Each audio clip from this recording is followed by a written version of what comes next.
Legacy Telugu stories, పిల్లల నీతి కథలు, ఆత్మసంతృప్తి. ఉదయగిరిని పాలించే చేతనవర్మ ఎప్పుడూ దిగులుగా ఉండేవాడు. రాజ్యాధికారం, సకల సంపదలు ఉన్నా ఇంకా ఏదో వెలితి ఉన్నట్లు బాధపడేవాడు.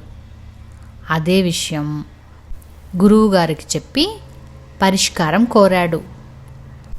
గురువుగారు కొన్ని క్షణాలు ఆలోచించి, సంతోషంగా జీవించే వ్యక్తి చెప్పులు తెచ్చుకొని ధరిస్తే మీ సమస్య తీరిపోతుంది అన్నాడు.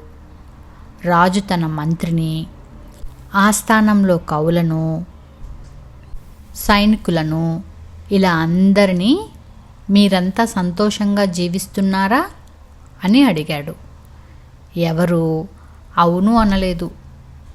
దీంతో మీకు వారం గడువిస్తున్నా, రాజ్యం మొత్తం జల్లెడ పట్టి సంతోషంగా జీవించే వ్యక్తిని కనిపెట్టి తీసుకురండి అని భటులను ఆదేశించాడు రాజు. రాజ్యం మొత్తం గాలించినా వాళ్లకు ఏ సమస్య లేకుండా జీవిస్తున్న వాళ్ళు ఒక్కరూ కనిపించలేదు. అదే విషయాన్ని వాళ్ళు రాజు దృష్టికి తీసుకువచ్చారు. ఆయన అసంతృప్తితో నేనే ఆ వ్యక్తిని కనిపెడతా అంటూ బయలుదేరాడు. అడవికి దగ్గరలో చక్కగా పాటలు పాడుకుంటూ ఆవుల్ని మేపుతున్న ఓ వ్యక్తి రాజుకు కనిపించాడు. రాజు అతని దగ్గరికి వెళ్ళి, నువ్వు ఇంత ఆనందంగా పాటలు పాడుకుంటున్నావు, నీకు సమస్యలేమీ లేవా అని అడిగాడు.